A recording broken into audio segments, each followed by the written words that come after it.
Bonjour à tous.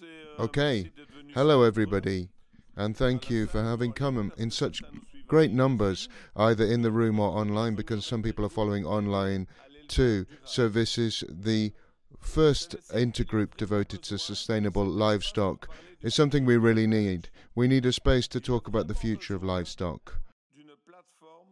We really need to have a platform. This is to discuss the diversity of practices in the agricultural field which exist, the progress which has already been made and which has to be made, the methods and technologies which are emerging, which support and improve livestock systems, and of course to anticipate the challenges for this significant sector in the European economy, and for our food sovereignty, and for the diversity of our rural areas. We have adopted a holistic and scientific approach, and this means the intergroup allows MEPs to better evaluate and take into account the realities and the challenges of the sector. This will contribute to depolarization in current debates and open up the path to pragmatic and sustainable solutions. We want to work together with scientific bodies, with civil society, but also allow farmers and on-the-ground experts to speak.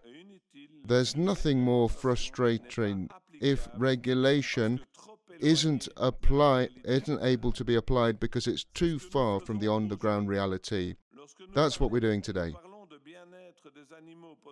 When we talk about animal welfare in transport, we often see articles and images which put forward the rare accidents which occur.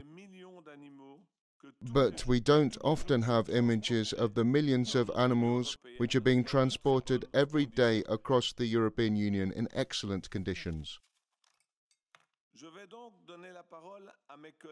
So I am now going to let my colleague, the co-president, speak. As a breeder and a transporter, they will present the studies. We'll listen to the reactions of our reporters, Ms. Metz and Mr. Bouda, and I would thank them, as well as DJ Santerre, via Mr. Van Gottem. I would really like to say a big thanks for coming today to them. Now for Alexander Bonhuber to speak for 3 minutes. And I'd like to ask everyone speaking, be really strict with time because we've only got an hour and a half. We could spend a whole day discussing this matter, but there's a maximum of people who can, in order to have the maximum amount of communication, respect time. Please, Alexander. Thank you very much, dear colleagues, and it's a really great pleasure to co-host together this event within here, and it seems to be a really huge interest in our first intergroup meeting, so it really shows success that we have first time in history to establish the intergroup on sustainable livestock, and also a big thanks for helping organizing this event. And if you take a look to outside the window who is passing here, there are already 2 trucks in front of the parliament, so there's also the possibility to take a look to the trucks after this event. Also a big thanks for organizing this. And first I would like to thank also our speakers for today to be here to present their ideas and to have a conversation, because when we talk about animal transport, it can be seen as a really emotional topic. Everyone wants to talk about more animal welfare, wants to talk about a sustainable way of transport, but on the other hand side, we know that there's also a key aspect on the topic of food security, on global trade, and also on a fair income for farms. So this is also the need when we talk about this new legislation, that we find a well-balanced text in the end, where on the one hand side we can make improvements on animal welfare, but on the other hand side we can also take into account economical interests and also a realistic way step forward. So for example, when we are right now in the legislations, there are problems in, for example, the height of trucks, how many animals are you allowed to transport, that we will find workable solutions for them. And also when we talk about how we can also have a more positive image on the topic of animal transport. Animal transport is not always bad. Animal transport can also be helpful and can be done in a very sustainable way. And even if you Google animal transport, mostly you will not see the best pictures, and mostly you will see pictures how animal transport is not in reality. And I think this is something where we also have to work on, and this is where I think this event is a great opportunity today. And at the end of the event, everybody is welcome to visit the truck in front of the parliament. So thank you much, and we are looking forward for the event. Thanks. I'll hand over to my friend Philippe Boumler, who is a breeder in France. Thank you for being here this afternoon, Philippe. Thank you, MEP. Thank you, sir. Thank you for allowing breeders to speak. Sometimes Europe feels far away from reality on the ground, so it's important for us to take the floor today. And we're delighted to share our experience on transport. As you've said, it's important that we have an overall vision. As a breeder, I undertake my work throughout the entire year, enthusiastically, with determination. I raise animals from a young age, up to the age of 3 years.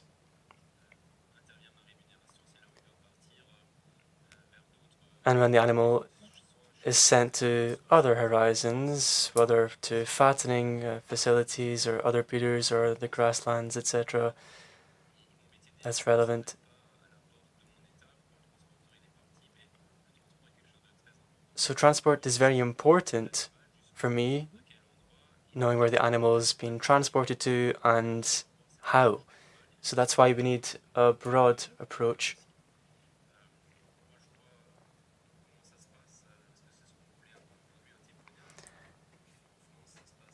Now, this is a testimony from me, but I can see things going very well in France. I've been a breeder for a good 20 years now.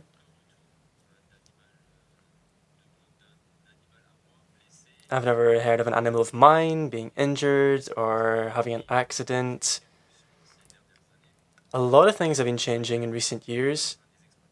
Even within farms themselves, we're all equipped to make sure that loading takes place appropriately. And we make sure that this happens as calmly as possible. And people who come to me to look for animals have very adequate training. So everything always runs smoothly and calmly. So as a breeder,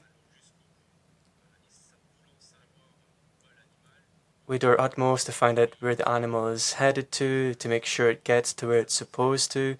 And I'm always satisfied with how this is managed. I also have to take animals from A to B within the farm. A very important topic. You spoke about density. And we think we're doing a good job today. We're taking good care of our animals. And now we have this new legislation on the table. But just on density alone, when a cattle truck is half empty, I also know how to make sure my animals don't move around a lot in the vehicle, because animals do need to be accompanied during transport. And so this density issue seems quite ridiculous, what we have on the table now. But we think we're doing a good job. And yes, we need an overall approach. This is also an economic issue. Our incomes are at stake here. That's what's directly impacted. And we keep a close eye on ourselves as on the transporters too, to make sure that animals are getting to the abattoir, because my revenue is dependent on this. And in recent years, we've had a lot of difficulties, even if the market is recovering somewhat, but the market has been difficult for livestock in recent years. Thank you for allowing those who work on the ground to speak and to give us this voice for the future. Thank you, Philippe. The video should be up now.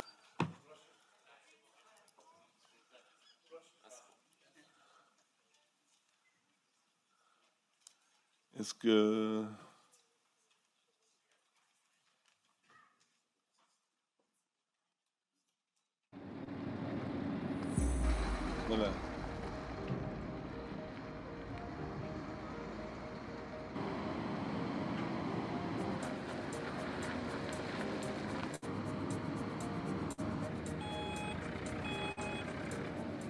soy ya la quinta generación bueno, ya antes lo del trato se ha perdido, iba a decir tratantes. Esto lo empezó mi abuelo más o menos en el año 2001, con un trato que se hizo en una servilleta en un bar, y nos hemos convertido en España prácticamente en el exportador número 1 de Europa de animales vivos. Nuestro trabajo consiste en todo el proceso, desde la compra de los animales, negociando con los ganaderos, hasta la hora de organizar los camiones para el transporte desde las granjas hasta el puerto.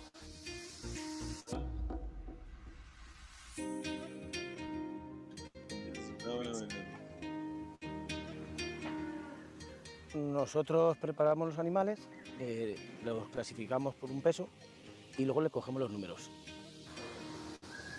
De ahí lo enviamos a lo que se llama la OCA, que es los veterinarios, y desde ahí ellos nos dan la guía, la cual cuando llega el camionero nosotros se la entregamos. Tienen que estar todos los animales en perfectas condiciones para que puedan subir al camión y para cuando luego se descarguen ellos puedan bajar por su propio pie. Lo primero que se prepara es el camión. Se prepara un camionero que está autorizado para el transporte de esos animales y él tenga el curso de bienestar animal. Nosotros llegamos a las granjas normalmente tempranito, limpios, muy encamaditos. Si es en verano normalmente echamos serrín, bastante serrín. Si es en invierno normalmente echamos paja. Los requisitos son: el camión tiene que estar autorizado para el transporte de estos animales, perfectamente desinfectado, tiene que estar dotado de ventiladores, bebederos y comederos. Los ventiladores llevan un sensor que a cierta temperatura ellos saltan, entonces los animales están a su temperatura ideal. Tiene que llevar unos compartimentos, el cual está dotado de cama.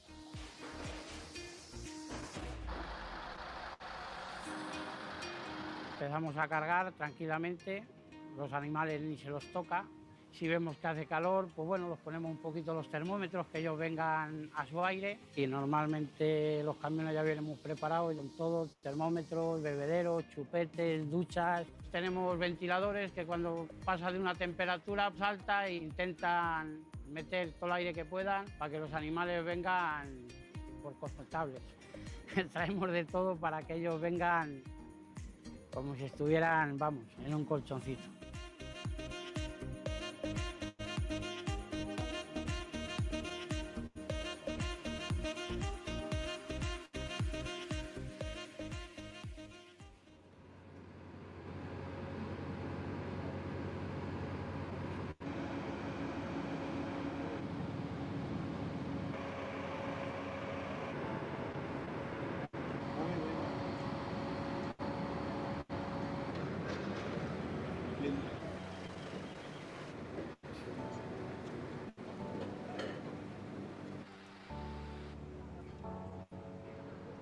En Cartagena somos el puerto pionero en España en la exportación de ganado vivo. Ya en 2001 se empezaron a hacer embarques. En ese sentido, a lo largo de los años, hemos construido 2 plataformas de embarque, diseñadas aquí, construidas aquí en Cartagena. Procuran dar velocidad y agilidad a la operativa de carga de los animales, al mismo tiempo que cumplir con la normativa, y por ejemplo son plataformas en las que pueden descargar 2 camiones al mismo tiempo. Los trayectos de los animales son mayoritariamente curvos para la mejor circulación de ellos. Tienen una oficina para veterinarios y cargadores y compradores. También tienen un apartadero para si hay que apartar algún animal por indicación del veterinario porque se vea que no está en condiciones, con una sombra para 10 camiones para las épocas de más altas temperaturas, un vado sanitario colocado en la báscula para que de esa forma garantice que todo el camión que entra y sale a la salida pasa por el vado, y además un circuito cerrado de televisión conectado con el PIF, el puesto fronterizo, para que desde ahí controlen en todo momento el paso de los animales del camión al barco. La operativa de carga de ganado en puerto, por supuesto, como cualquier gestión de este tipo, empieza con anterioridad, con una serie de requisitos documentales, tanto efectos de preavisos a la aduana, preavisos a autoridad portuaria, y por supuesto, muy principal, al puesto de inspección fronteriza de sanidad animal. Es el operador, el cargador, el que coordina la fecha de llegada del barco con la carga de camiones.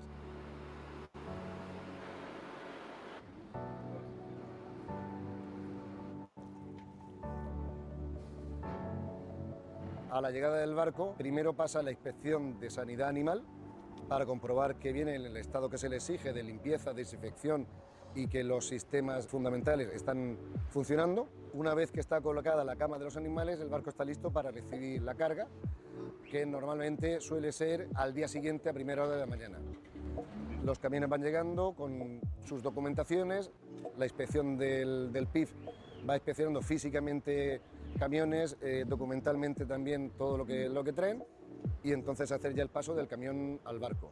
Todo esto con las exigencias también de que el personal que esté trabajando en la plataforma debe tener sus capacitaciones profesionales para la actividad y todas las condiciones de limpieza y de higiene que se siguen. En su momento se diseñó un plan de contingencias que se mantiene actualizado, es un plan que está vivo, tiene previsión de incidencias del tipo de que un camión se haya averiado, para lo cual se pondrán medios, de que haya algún tipo de derrame, pistolas de presión y sistemas de desinfección, todo tipo de contingencias que se prevén en una operación así.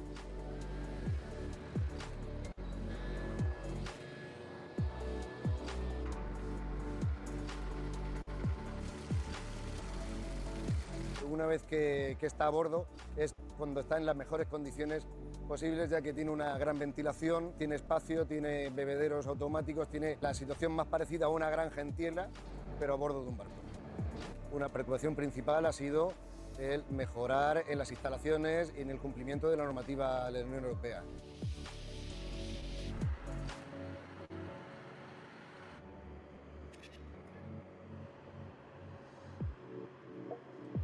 Volver a limpiar, a desinfectar y al día siguiente, pues donde nos manden.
Voilà.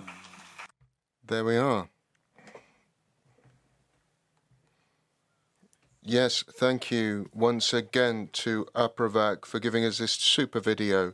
Now, it's really great. I'm so happy to hand over to Teddy and Almane. They are two young truck drivers specialized in cattle transport. You'll have seen their trucks. They're parked on Place Luxembourg. That doesn't happen every day.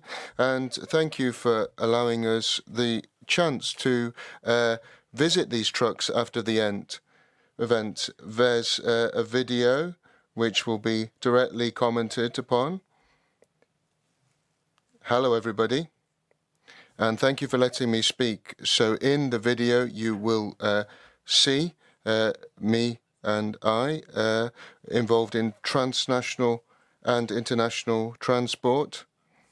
And our services are really required these days. So I have an Agri-A vehicle. It's ventilated. We call it Type 2 with monitored temperature. And our animals travel in such good conditions that allow us to work really correctly. You'll see on the video there are animals who come from the farm and then they go to their destination. You will have animals which come from Morocco and they come from near to Casablanca. You'll see images of animals arriving at a farm. So there have been photos taken by breeders, and the animals can be seen in the really good conditions in which they're kept. For example, if you see on the video, they're being exported to Italy.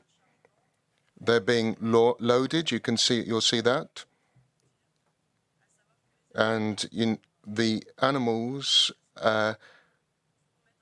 there's a minimum number of animals required, because if the animals are two on their own, it's not necessarily good for them. So it's better for them to be in groups.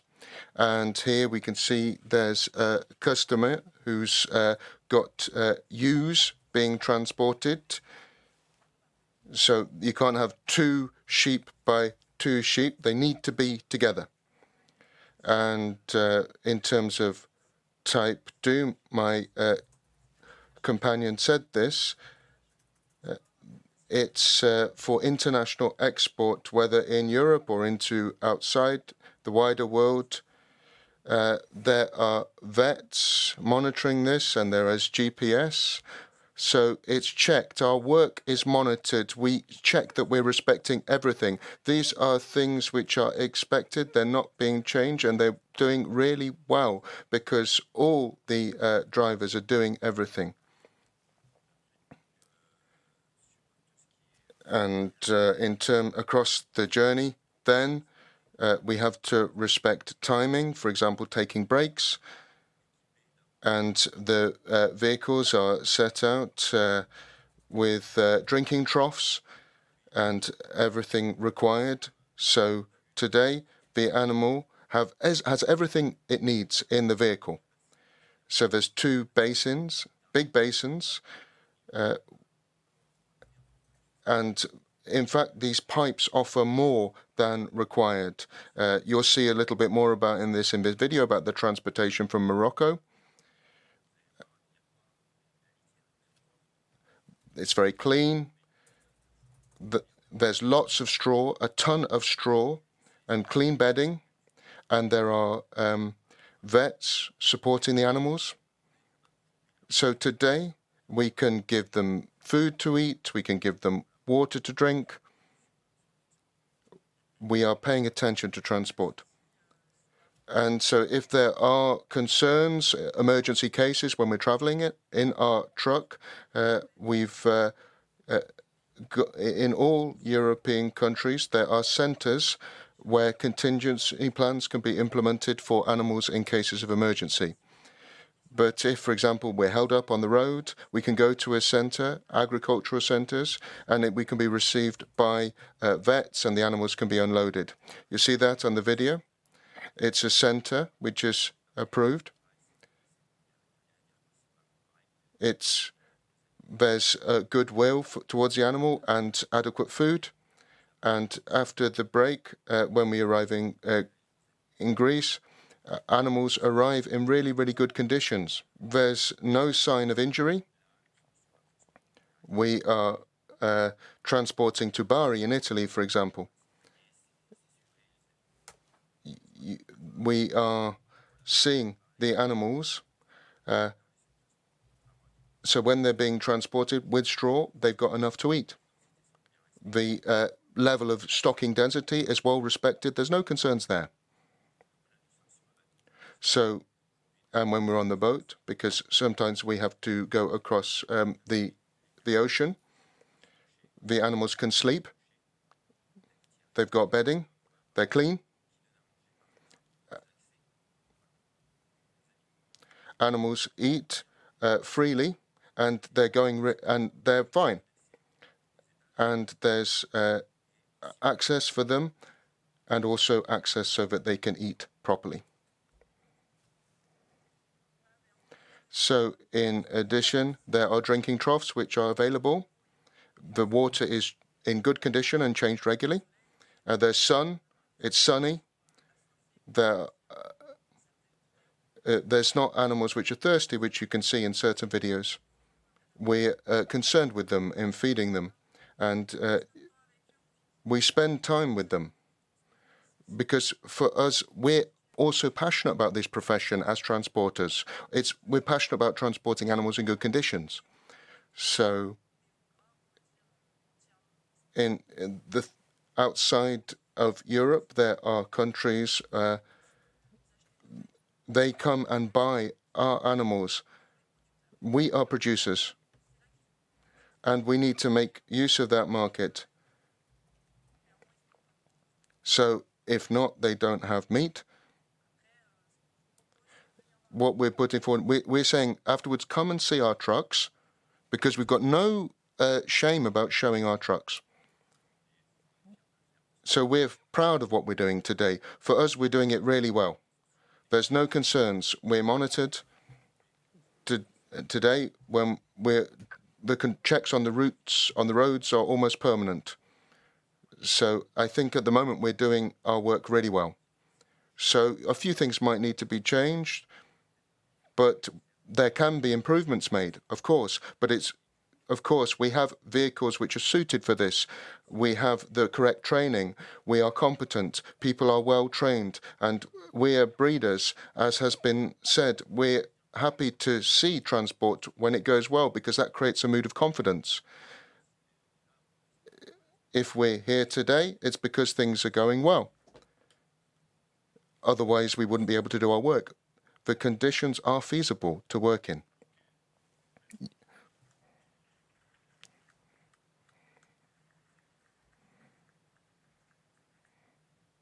Thank you.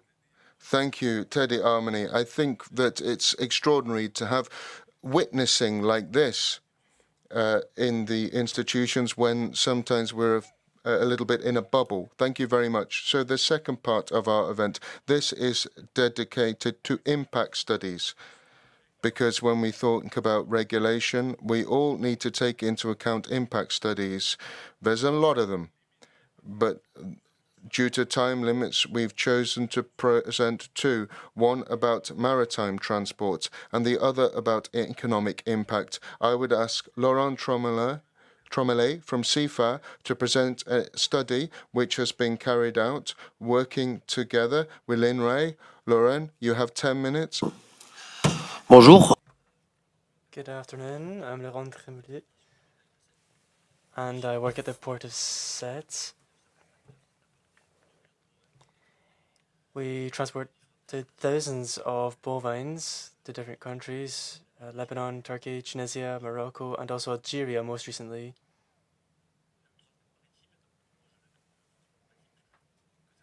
I only know maritime transport, so that's what I'll speak about. Sometimes people speak about transport not being compatible for transporting animals in these vehicles. But without animal welfare, there's no economy. Without economy, there's no welfare. So at the commercial port of Sète, we have short journeys. Tunisia, for example, it lasts 2.5 days. And then we have longer journeys, Israel, Turkey, and that can last 7 days. For longer journeys, we've noticed that when animals go to Turkey, for example, they gain weight.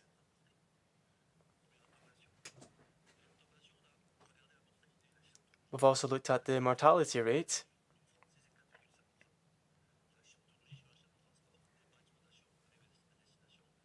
When we're monitoring animals going from one farm to another. Oui, je vais faire stop. Donc, partant de ce principe-là. So based on these principles, we thought we should carry out a scientific study. And we're looking at what happens behaviorally, environmentally, during maritime transport.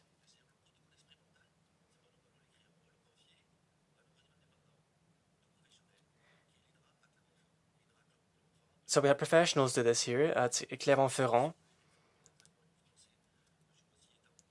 We had Mr. Boissy, who is an attaché of the French ministry.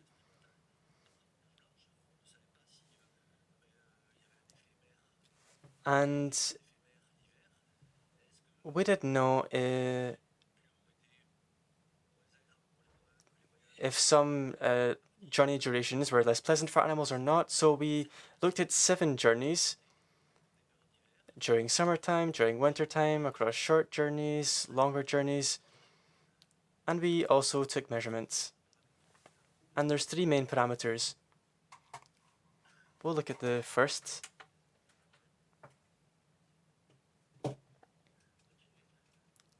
This one here. So we worked on 3 types of concepts. Firstly, we had the physiological one of the animal. We asked, physiologically, is the animal impacted during transport?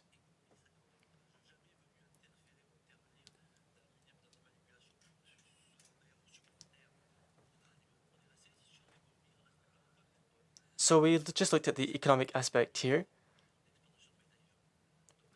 for living cattle, and we had preliminary results.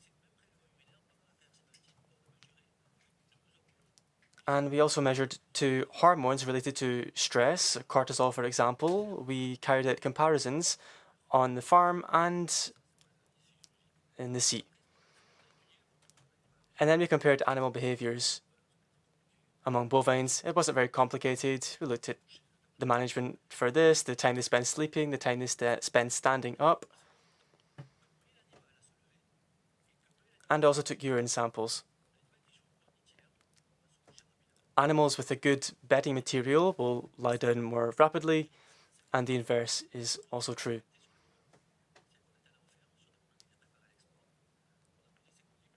We also had collars for the animals and looked at when they chewed cud and when they laid and when they stood up, and they wore these until the destination. We also have to consider the environment of the animal. Now, the ships we use at EU level are all approved by the veterinary office. Inspections are carried out by vets.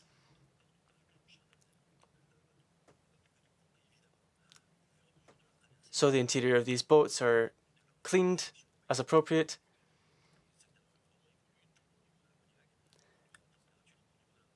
And we also measure the ventilation, the temperature, rates of ammonium, and so on.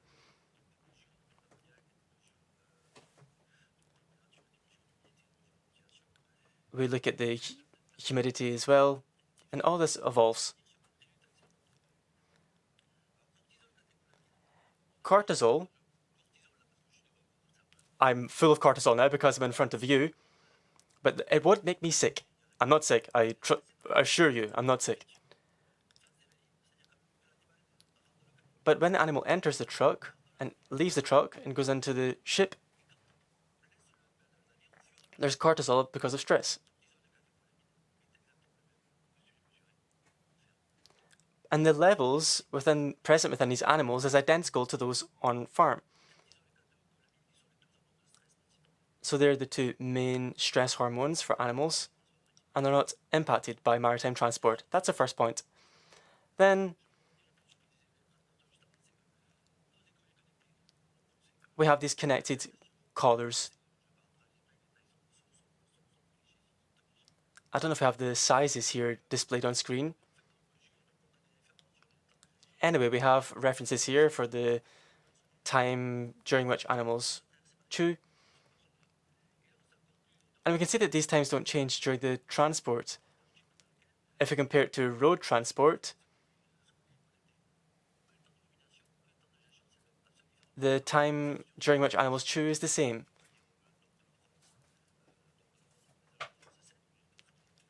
And it doesn't make a difference which region in France this is. But all these times are comparable with on-farm levels. So we have these comfort parameters, time spent standing up, identical, and also similar behaviors when it comes to animal movement.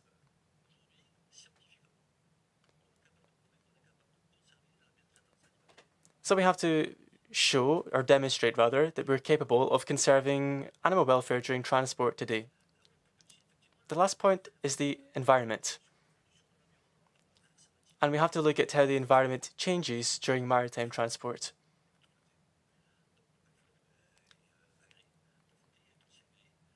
Now, these are all approved vehicles, and they're evaluated to make sure they're suitable for animal transport. Because of the temperature of the sea and so on, the temperature also changes, and therefore procedures have to be implemented not to correct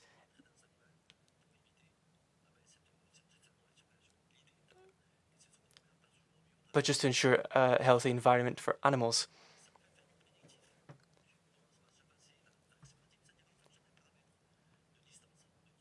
So we have to think about the types of animals, the distances between animals, the weather, the routes, the times for loading and unloading animals.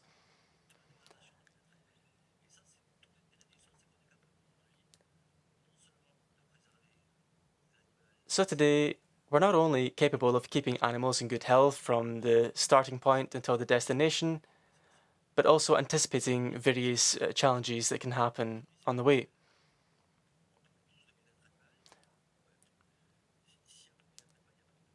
Without animal welfare, there's no economy, and without economy, there's no animal welfare.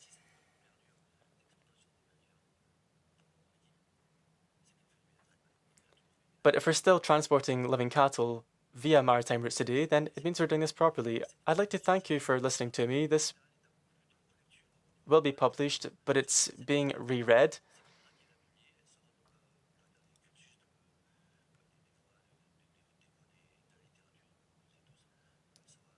And this will form part of the literature and be accessible to everyone. And I'd like to thank you for your attention on this speech regarding maritime transport of animals. Laurent. Thank you, Laurent. Without further ado, I'll hand over to Patrick Chevillon, who will present an IFIP study on the pork sector in France. You have 10 minutes, Patrick. Le micro. C'est suffisant? Non, c'est pour ça. No, it's okay. It's okay. Okay. Donc, Good afternoon, everyone. Patrick Chevillon from IFIP, the Pork Institute in France. So we had the opportunity to calculate the impact on the French sector due to the emergence of this text.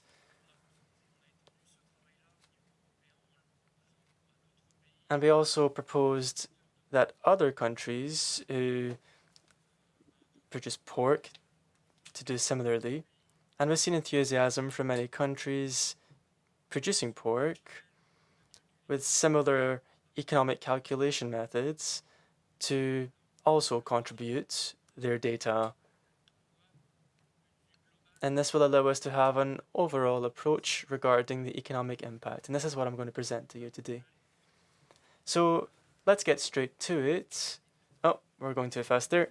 There we are. So we have the first photo here. The top right, we can see pigs entering a van.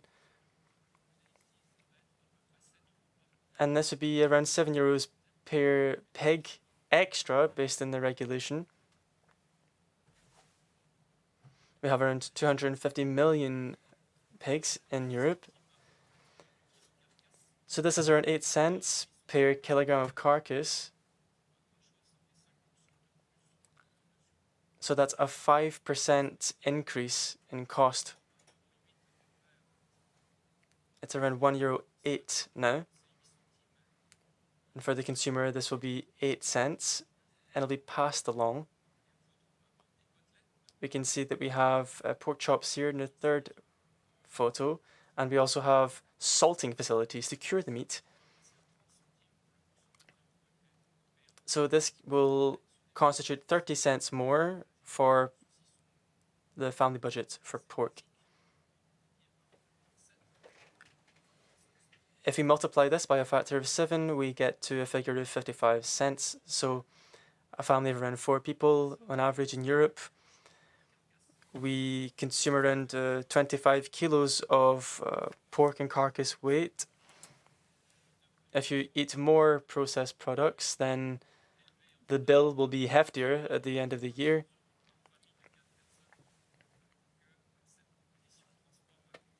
So this legislative proposal will have a cost. On the next slide, we can see the major points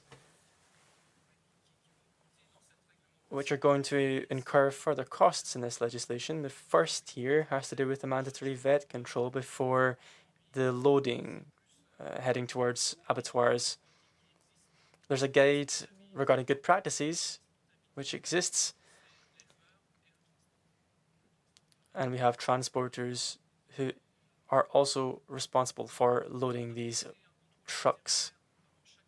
So having a vet control before each departure to make sure animals are transportable isn't going to be interesting for vets, because a lot of loading processes take place at night time, and this will be very expensive. So that's the first point, which is giving rise to anger, or which will incur cost. The second point is on the reduction of transport time to 9 hours versus a maximum of 24 hours in the current regulation. So that's a drastic change in this legislative proposal at EU level. And we'll see a very strong impact. So this will vary from country to country, but we're speaking about a significant change here. Elle impose And it imposed constrictions on transport according to external temperature. So until present, then there are constraints on transport between -5% and 25 degrees. So there's quite a lot of latitude for transporting animals across the year. Could go on, please. So now there's restriction for transport to the slaughterhouse. It's when it's over 30 degrees, transporting pigs, they can only be transported from 9 o'clock in the evening to 10 o'clock in the morning. That's not actually our current practice or slaughterhouses practice in the modern world, because they're set out with better slaughtering chains, for example, in order to work 20 hours a day. Now look at the hottest countries then.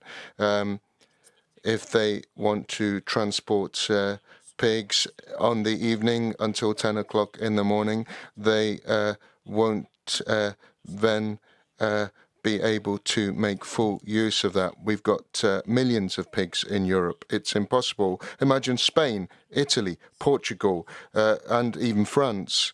It's going to be really tricky there.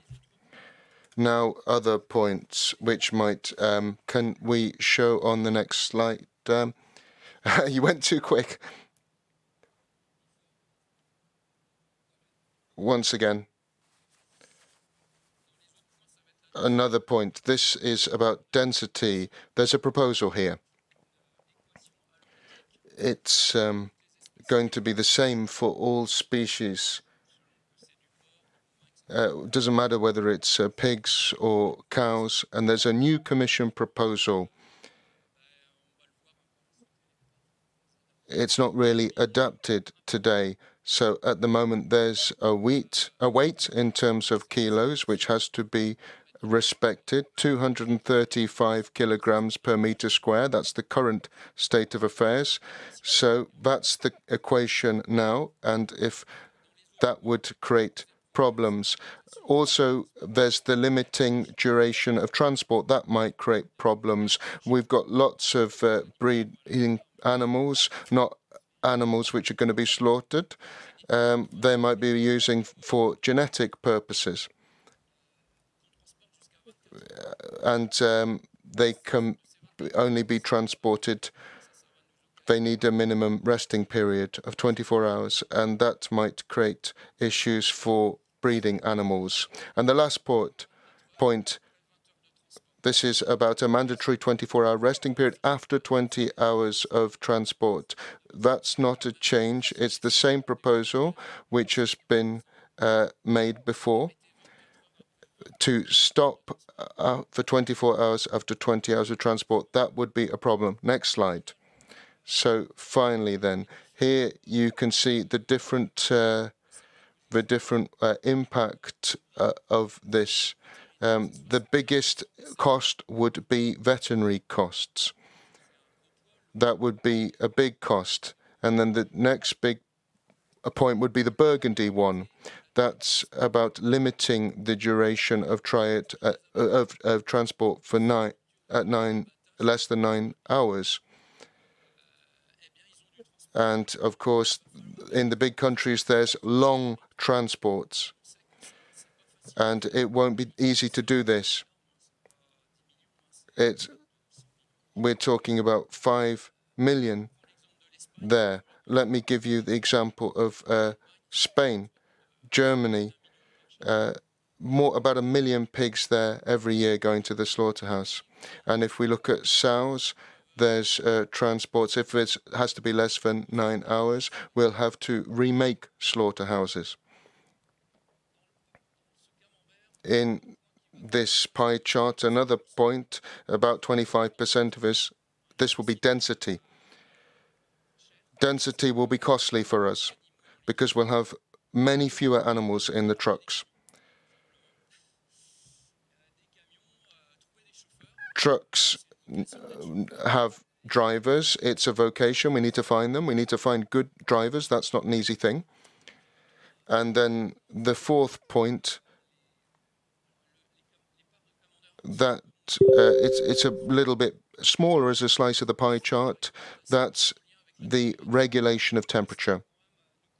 So that'll be costly for us because if we need more trucks or transporting pigs between 9 and 10 in the morning, that'll require more drivers, more trucks, and we'll need to buy trucks. And the fifth point, which is going to be costly for us, is for producers, because we'll have to reorganize our pig-producing organizations in Europe if we limit the duration for transport for these animals. And in addition, temperature constraints in Spain, in Italy, in Portugal, it'll impact producers. And these producers, these countries need producers. We are renewing pig herds continually. But if we can't offer reproduction of herds in this time, that will create a lack in Europe of meat. So we really need to find solutions which are practical in nature in order to supply our animals across seasons, and the trucks to do this. Can we go on to the next slide?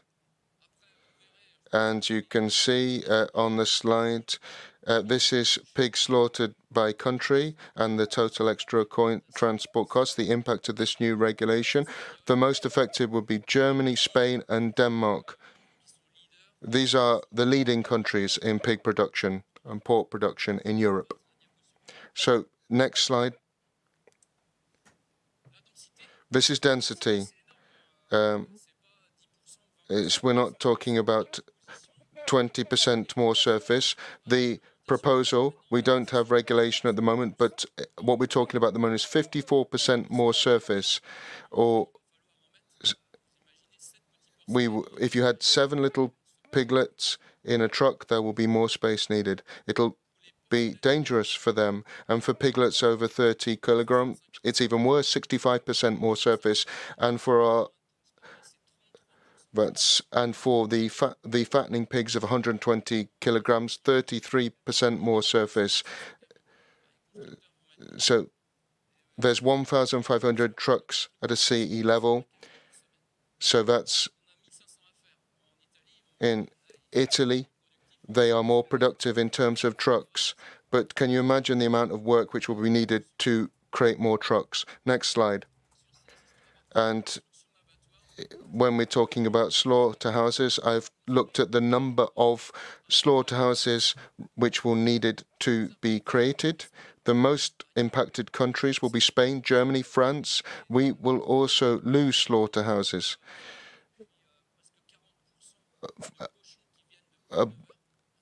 Because many pigs will disappear from the calculation due to the transport hours, 20 to 40%. Italy has lots of concerns too. There's been special slaughterhouses constructed, and it will have an enormous cost to redesign slaughterhouses. Next slide.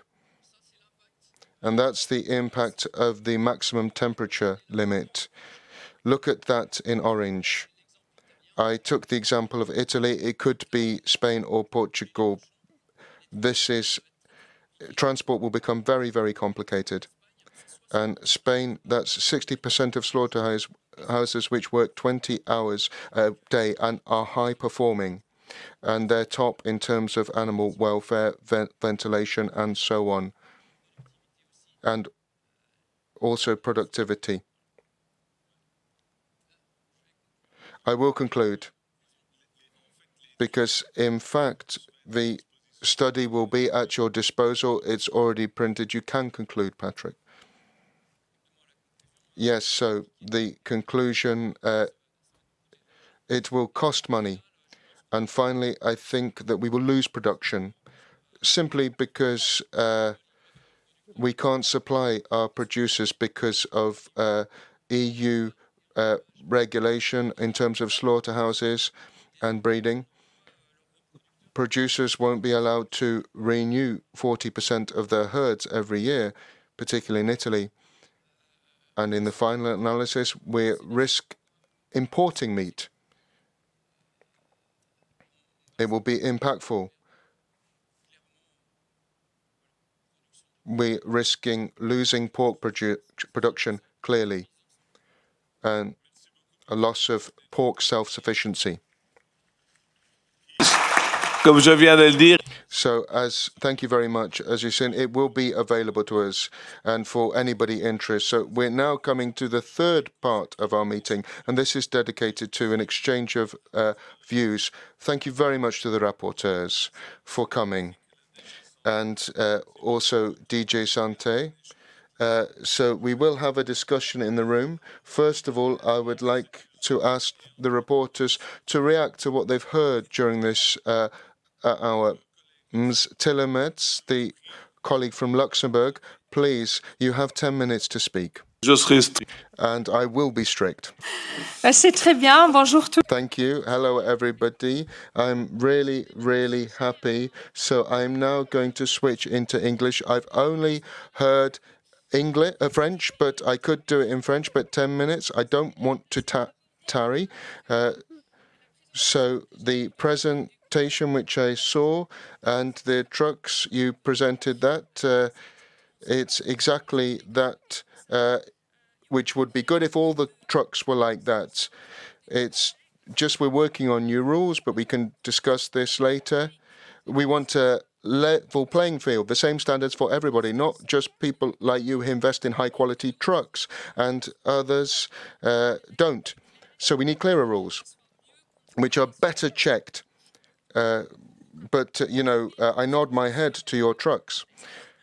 That's just a passing remark. I will switch to English now indeed. Thanks for having me today at this very first meeting, if I'm right. So particularly thank you to Benoit of this Livestock Intergroup, and thanks also to my fellow colleague, Daniel Buda, for sharing now our views on the transport proposal. So as some of you might know, I was chairing the Animal Welfare Intergroup for the second half of the last mandate, and now I'm honorary president also of that intergroup. So I'm therefore very much aware that we might not have the same point of view on everything, on all aspects, but I truly believe that we have one common ground that is there. All of us want the animals to arrive in a good condition at the point of destination. That is very clear. And what we all also want, I think, is also to empower the image and in general the farmers. So as many of you might know, I have also been chairing the Animal Transport Inquiry Committee in the last mandate, where also Mr. Buda had an important role as shadow rapporteur, and where we adopted a report and recommendation in January 2022. When I say we, it was the Parliament with a large majority. So we have been doing a work of 1.5 years in this inquiry committee, that we were following tracks, we were on different sites that we were going. That is crucial, of course, in order to know the ground. And I must say, before being member of the parliament, I was mayor also of a rural municipality, working a lot together with farmers and also with traders. So I think it's indeed important to know the ground, that is for sure. So I'm aware that in the meantime, the constellation of the parliament has changed after the election, and it's not the same political reality, but what did not change really is the reality on the ground. So I think it's therefore essential that this new regulation, and I told it already, has clearer role, better enforcement, better monitoring measures to really make a difference for all the different stakeholders involved in the transport of live animals, but also, of course, for the live animals. Let me just quickly remind you of the timeline. I don't know if it was already mentioned. No, so I can do that. So at the beginning of this week, Mr. Buddha and myself handed over a common draft report, which should be available also on the home page in a few days. And on the 19th of March, we will present, and you can watch that, of course, online in the Agri-Tran meeting, we will present that report. And then before the Green Week in April, we will have the deadline for the amendments, followed by a committee vote in October. And then we hope, I think we both hope, yes, we both hope, a vote in November or December of the report, of the draft report. So I'm going not too much into the detail, but our common objective was clearly to raise animal welfare standards, to make them clear while respecting and also protecting the interests of the European farmers and guaranteeing, I said it already, a level playing field among the different stakeholders, strengthening the existing framework and ensuring the effective implementation into the different member states. So we proposed, for example, amendment aimed at supporting its implementation and eliminating, because that is also a reality, eliminating the loopholes that we have right now, strengthening the monitoring mechanism and better enforcement, and also clarifying the obligations of the involved parties. One important aspect was also the training of the drivers, making sure that they receive proper instruction and also that that is easily understandable.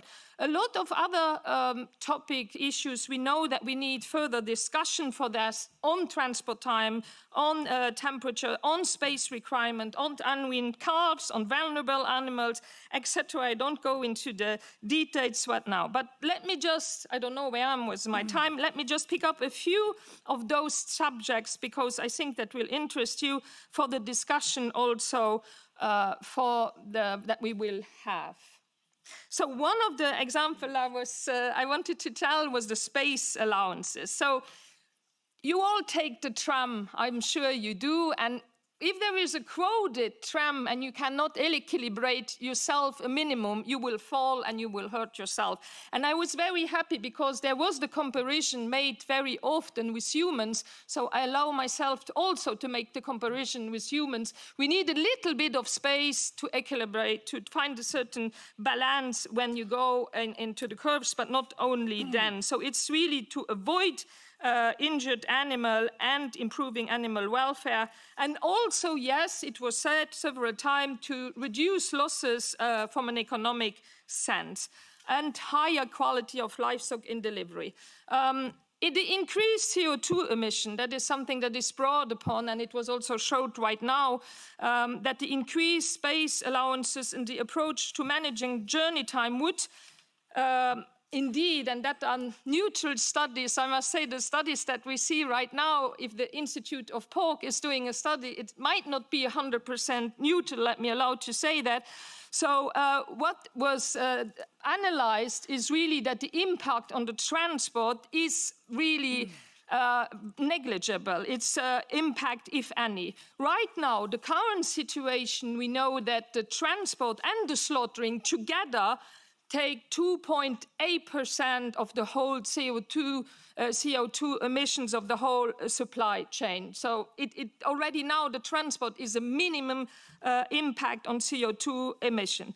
Regarding now the transport times, shorter transport times was already mentioned. Short journey now, the proposal is 9 hours, long is twice 21 hours with 24 hours of rest.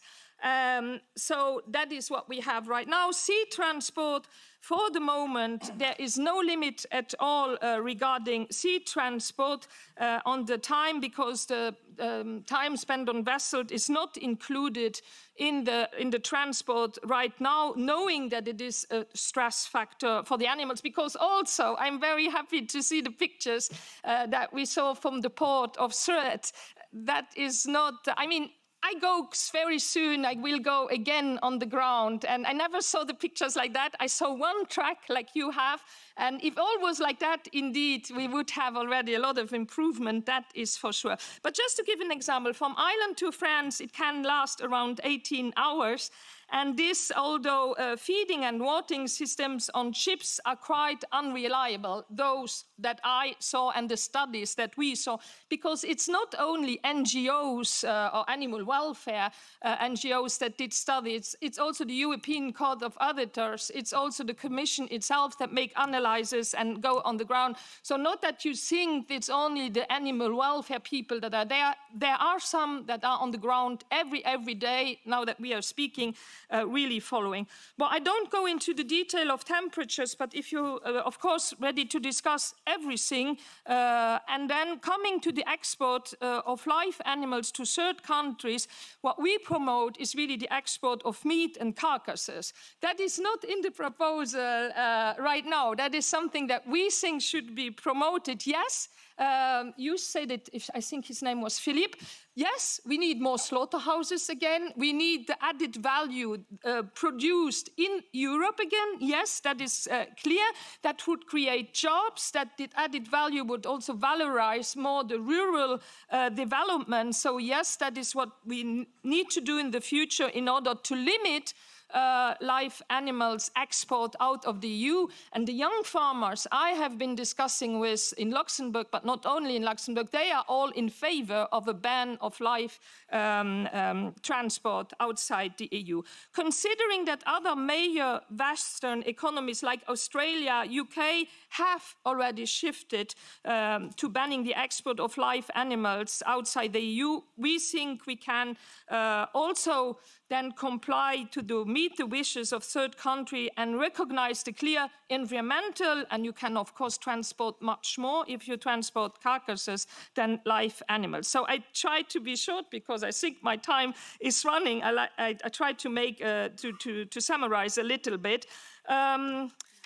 Voila, but I hope that you can acknowledge that day in, day out, animals are transported throughout Europe and beyond, and this is not always in the best conditions. I was happy to see the pictures today, and with disasters that we had recently at the Turkish-Bulgarian border, I don't know if you followed that, happened last year, where animals were blocked at the border in the trucks during 3-4 weeks, not speaking about the vessels that nobody wanted anymore. But what really touched me also, was touching me, is also that now the drivers call me and send me the pictures. It's the drivers that told me we not support these conditions anymore. And there was also one owner of animals that went into the place and just said, I don't give care, I don't care.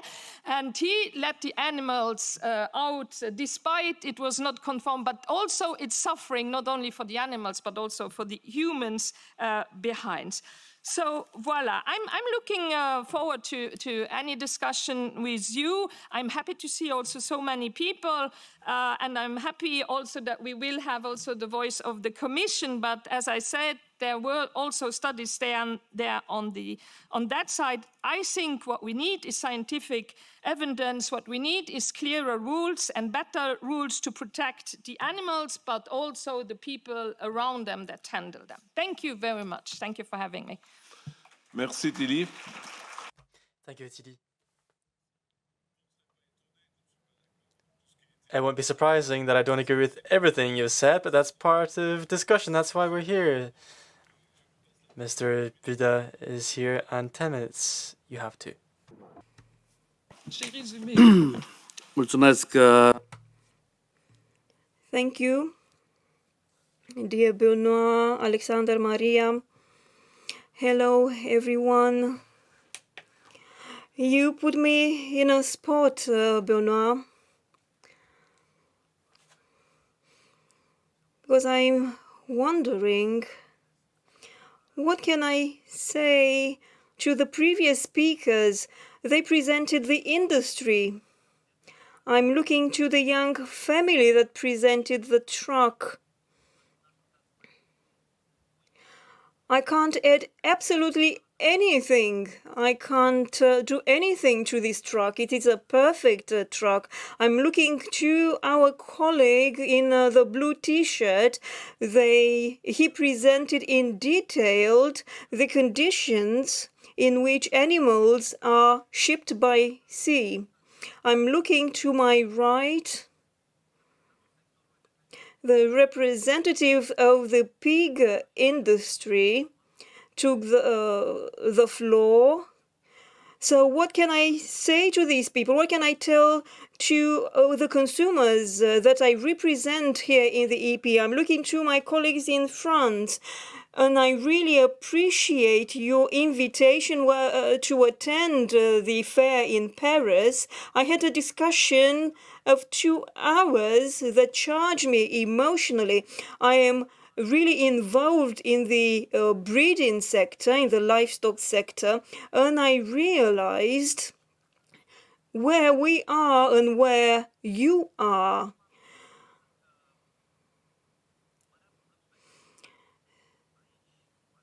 The big issue with this file doesn't refer to a lack of legislation. It's the implementation of the legislation. If the law had been implemented adequately by the member states, then this sensitivity in the public space wouldn't have existed. There are many sensibilities expressed in the public space in terms of transporting animals. But can we fix this with new legislation or with multiple laws?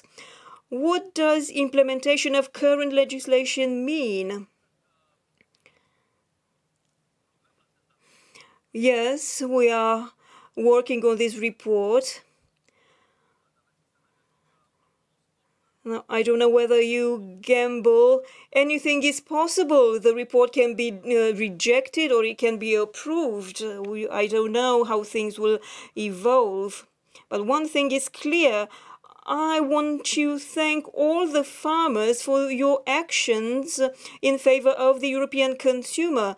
A previous speaker said earlier that we fight hunger outside the EU, not only within the EU. At the same time, we cannot deny the realities on the field. I've met representatives of the Transporters Association, and they said that in the EU, and I checked twice the figure, they need 500,000 drivers. 500,000 drivers. I checked this twice. Unfortunately, this is how things stand. There is a shortage of drivers. Yes, space allowance will increase, so we will need more drivers. Where will we get more drivers? There are no more drivers. What are we going to do then? And another very important issue signaled by my colleagues from France, thank you for that. They were talking about the impact of fuel use. The poultry sector told me that in France alone, if the space allowance increases, 5 million liters of fuel per year will be needed. And I'm talking about an additional fuel consumption of 5 million liters per year. And again, now I'm addressing the European Commission and EFSA. Where is the coherence across EU policies? On the one side, we need to reduce emissions. We need to decarbonize, rightfully so, because it affects our health. On the other hand, we are proposing legislation that will increase the number of trucks on our roads. There is no coherence. Let's move forward. together with my colleague, we will try to fix the following issue: the resting time for animals and drivers. There are EU regulation that says that the driver needs to rest after 4 hours and a half, and then animals need to rest, but these times will not match the times for drivers and animals. So let's see how we can fix this issue. Now, let's talk about third countries. This morning, the head of the National Veterinary Authority from Romania came to see me, and in Constanța, he said, 4 representatives of the European Commission came to inspect the transport vessels. Our standards are the highest, he explained, and I did talk to vessel transporters. And they said the same. We stay with the animals for 10 days, 11 days, and they need to fatten in order to get the right price. My interest is for the animal to be healthy and fat. Let's not forget that the need to transport live animals lies in the fact that these countries exhibit some particularities, cultural particularities. Yes, we want to shift towards carcasses, but their culture says livestock, live animals. They need live animals. This is very clear. Of course, to the extent that it's possible, we want to transport carcasses. Now, on carcasses, not even Germany, and Germany for me is the paragon of standards, doesn't have the right network of slaughterhouses. One slaughterhouse is not a crop. It doesn't grow, doesn't spring up from the ground in 5 months. It needs investments. Legat de... Închid imediat. I will finish soon, but on transport times, when can we do the journey? We cannot condemn half of the EU to death from the point of view of transportation. Spain, Portugal, even Romania, Italy, and so on. If we keep the value limits that we have today, we will just block transportation. We won't make a decision that blocks you from carrying out your activities, dear farmers. No, we want to make sure that you can then ensure our food security. Military security is essential, of course, but food security is even more important than anything else. Thank you. Merci. Thank you. Thank you very much, Mr. Buda. That's perhaps a slightly different point of view and an occasion for discussion. Now we will have Mr. Van Gottem, who will share the European Commission's point of view, and then we will have the conclusion. Thank you, Mr. Chairman. Obviously, the proposal that has been put forward by the Commission is very discussed from one side and from the other side. But let me maybe recall that the current animal welfare transport legislation dates from 20 years, is outdated and needs to be reviewed, and we are doing that. And how have we done that? We have done that on the basis of the advice of EFSA, and nobody can contest, I think, the way EFSA is working. We have done it based on the recommendation of the ANIT committee, and the two honorable members on my right were part of the ANIT committee. We have also been reviewed by the Court of Auditors. So that's where we are, and we have also, of course, audit from our services which are auditing the way the current rules are implemented.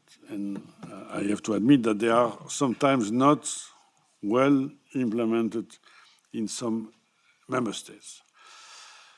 We have done also a lot of extensive consultation, and you know that a lot of stakeholders of all spectrum have been able to give their views. We have also seen the impressive facility in Sète, and we have learned also about the feeding of calves during transport in Germany. They've done some experiment there. So we have tried, and I know that some have said during the presentation that we are in a bubble. Yes, we are maybe in a bubble in Brussels, but we have lived also outside the bubble. I'm veterinarian, and I've been on farms maybe a long time ago, but I know what is a cow and what is a pig. Anyway,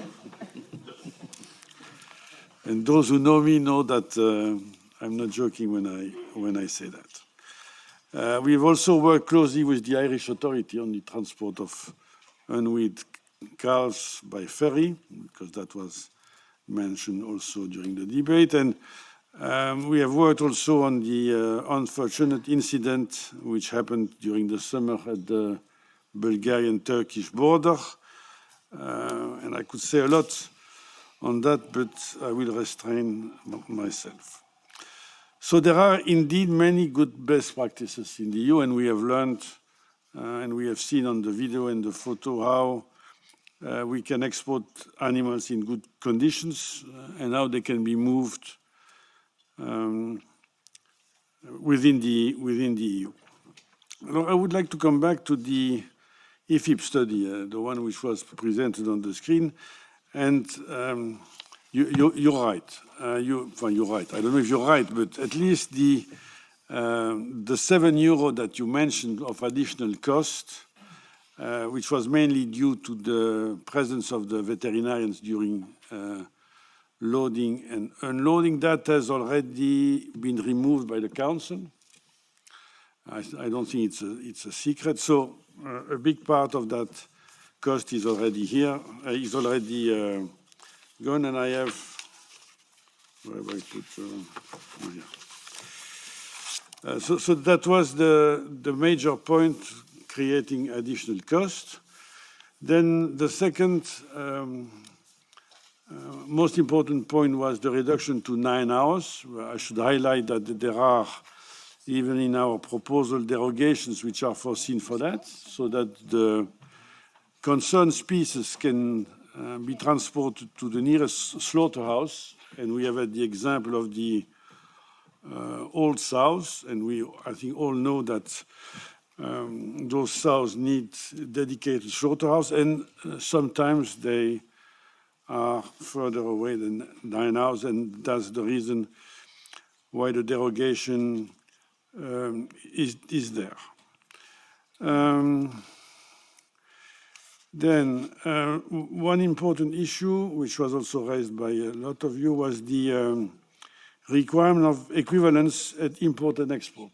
I mean, the fact is that we are exporting, the EU is exporting a lot of live animals, being to third country in North Africa or Lebanon or Israel or Turkey. The proposal foresees that the rules, as it was highlighted by the Court of Justice in Luxembourg, the proposal foresees that the conditions should be the same until destination.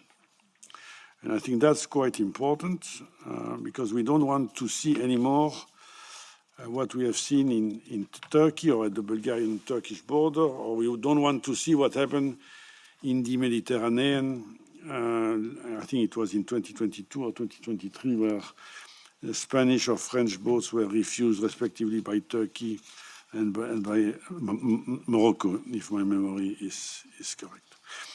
So on the space allowance, it has been debated a lot in one way or in another. We basically have based our proposal on the recommendation of EFSA, but it's up now to the legislator, and I think the Parliament has as much input into the final decision than the Council. So the co-legislator have to ultimately decide on this famous K value, which was highlighted by one of the previous speaker. Alors, short journey, long journey. What we have done is to align our journey time on the social legislation for drivers. I think that has been a criticism for a long time, that what we have foreseen for welfare reasons was not in line with the social legislation on EU drivers. So, can I conclude that the proposal is a reasonable point of departure? And now it's up to the co-legislator to negotiate and to decide on the appropriate equilibrium. And on that, the contribution to this process, like the one we have today, is an important element to reach an informed and sustainable final agreement between both institutions. And of course, the Commission is committed to support this process. Merci, Benoît. Thank you, Benoît. Thank you. Thank you, Mr. von Gotham. So now we're going to have the conclusion from Maria, and thank you very much. The numerous colleagues who've come and participated in this debate, and I will let three people speak to put questions: Nina, Jessica, and Ains for the European Union. Maria. I have very short time and sorry. Primul rând îmi cer scuze. I would first like to apologize for not being here from the beginning. But I already saw the presentation you saw here today. I will get straight to the point. I don't like the proposal of the Commission, and I will tell you why.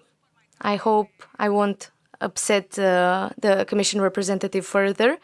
It's not that you're in a bubble, but ever since I've been here in Parliament, I have been fighting to convince you that we can't make rules before giving the appropriate conditions. I was part of the Transport Committee on the 4th, 5th, 7th package. I tried to make sure that we do not impose these rules that are, like Daniel said, connected with the Green Deal and everything, when we don't have the necessary conditions. For instance, safe parking. I can't ask the driver to stop every so many hours if they don't have the necessary parking conditions, because then everything is maybe stolen or not safe. I always focus on costs. I am part of the industry, so for me what matters is for us to find a balance between what we want to improve, which in this case is animal welfare, and costs. What are the costs incurred by the entrepreneur? Can we do this in a given amount of time after the person already has the necessary money? We don't have slaughterhouses. What do we do without slaughterhouses? We don't have drivers, like Daniel said. What do we do then? So my honest opinion is the following. If this report goes forward in this form, I will not be able to vote for it. I am part of the Internal Market Committee and I'm interested in protecting consumers, but I don't want to just have good food and high quality products. I also want producers to get to produce this for an accessible price, because if we have all of these costs that add on top of each other, of course, everything at the end of the day will be paid by the consumer. And of course, we don't want to see livestock disappear, because food security is essential. I apologize I wasn't here from the beginning. I want to thank the co-presidents from the Intergroup of Animal Welfare. I became part of this intergroup because I come from the countryside. I know what it's like to breed animals. I had animals in my family. So I think we need to balance things out between human welfare, and I love animals. I have animals at home, but I can't equalize people on a tram and piglets that run around if there's too much space on the lorry, like the producers showed us. So I respect you very much. But when I take the floor, I do this in the plenary as well, I say that humans are more important. That's what God wills. Animals are here so that we eat them. Some say we shouldn't eat animals anymore. We should eat something else. Trust me, I will always support you and my door is open to you. I will also meet with every association in private as well. We are allowed, it's transparent, we'll post it all on our page, but let us find a balance. Let us not regulate just for the sake of regulating. Even though I'm addressing the Commission representative now, we shouldn't replace an old regulation with a worse one. We should regulate when we want to simplify and improve people's life, first of all. Thank you very much. Merci, Maria. Thank you, Maria. Nina? I'll try and be as quick as I can. While improved animal welfare and transport is crucial, it cannot come at the serious expense of the agriculture sector. The proposed journey time limits and the several key definitions that are simply unworkable. Restrictions on calf transport, for example, under 5 weeks at 50 kg are overly rigid. Space, height requirements are impractical, and mandatory vet supervisions for unloading and loading is basically detached from reality. We have a big shortage of vets at the minute, and I don't see how we can actually implement that. Ms. Tillimet, you mentioned a level playing field, and I think it's very important that we mention this with the sea journey times and the derogation. I come from Ireland, and it's hugely important that we have access to the single market at a level playing field, and this derogation gives us that. So I hope you keep that in mind while you're doing your duty with the being rapporteur. And another quick note on the equine side of things. The sport horses have a derogation under the new rules, but yet the breeding sector within the equine sector is excluded. I just want to make one point. With 80% gestation for a mare, we're not allowed to transport them to, let's say, a foaling unit. They would be supervised for 24 hours.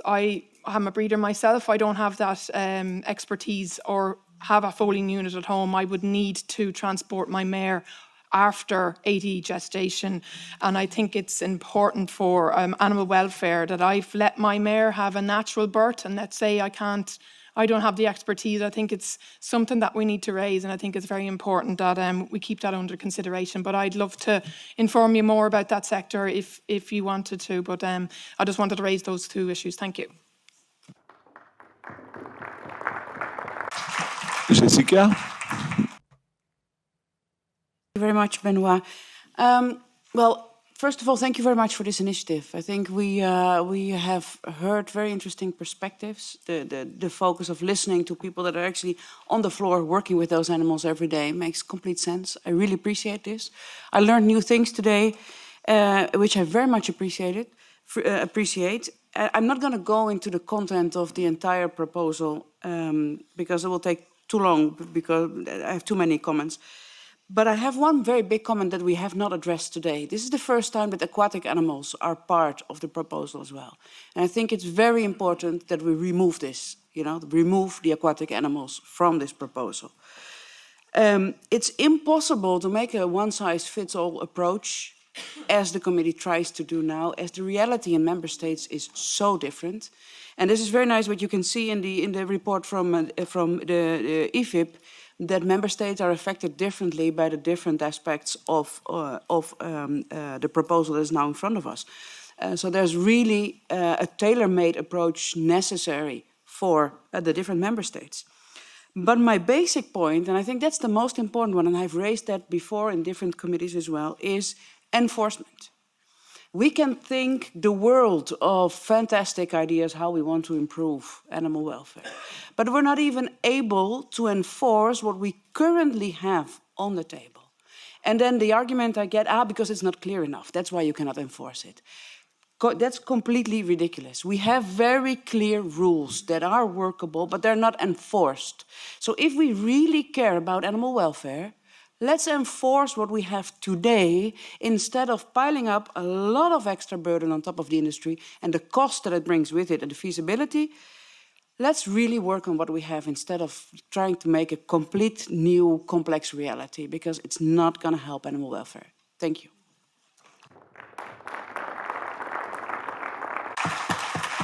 Merci, Jessica. Thank you, Jessica. I think that's really the core of the problem. Thank you very much, Benoit. Thank you for this event here, that we are able to hear this from different sides. My name is Heinz Osterloh. I'm Vice President of UECBV and responsible in UECBV for livestock trade. By the way, Ms. Metz, I was part of the speakers on your committee as well and on the Court of Justice, which was an honor, not a pleasure. So I'm just making very short remarks on some issues that really concern us and will concern the whole industry. And with industry, I don't mean industry in that way. I mean the whole agricultural area, everything that has to do with it. It will really harm that. So length or duration of transport, you can call it as you want.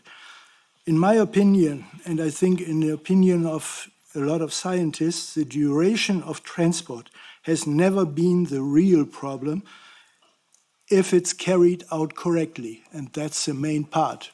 It's just follow the rules. We have the rules, as previous speaker already says.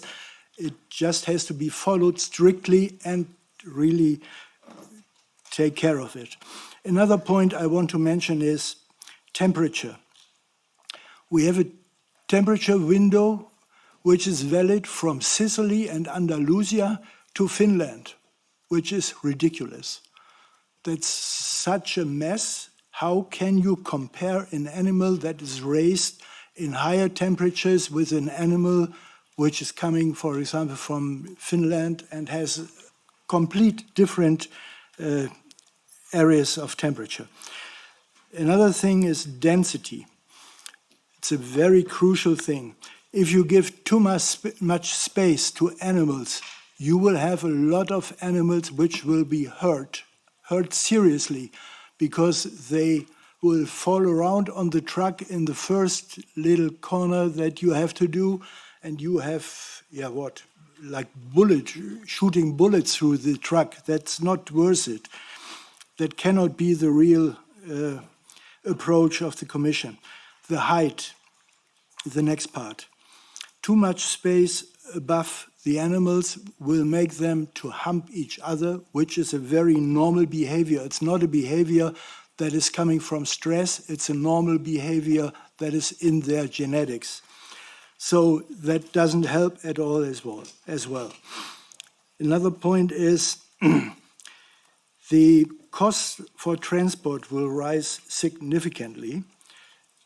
There are some, Patrick Chevillon said something that was just based on pigs. We have some other things which are based on bovine and on calves especially. And we have to be very careful, because that, for example, will kill the production in small and medium-sized farms in rural areas. That is what always is said. We want production by family farms, by smaller farms, and this is completely going in the other direction. It will kill the small and medium-sized farms, especially when they are a little bit outside. And one thing, please keep in mind, it's nice to dream about a lot of new small slaughterhouses. They will not appear, for sure not, because nobody will survive economically if they build a small slaughterhouse somewhere. It will not happen. It's a nice dream, but it will not happen. So what does it mean on the other hand? The transport will be longer, for a longer time. There's no other way. So that's the point I wanted to mention. And please, one more thing. If you say sustainability, please keep in mind that environmental impact and commercial impact belong also to sustainability, and not only social impact. Thank you very much, Benoit, again for organizing this event. Thank you. Merci beaucoup. Thank you very much. We do have to wrap up, unfortunately, because of the way things are organized. We can continue the discussion amongst ourselves. Very glad to have allowed people who work on the ground to have reached out to people responsible for these dossiers in Parliament. I'd like to thank everyone, and of course you're all now, of course, invited to go and visit the truck belonging to Aroni in Place Luxembourg and maybe take some refreshments there too.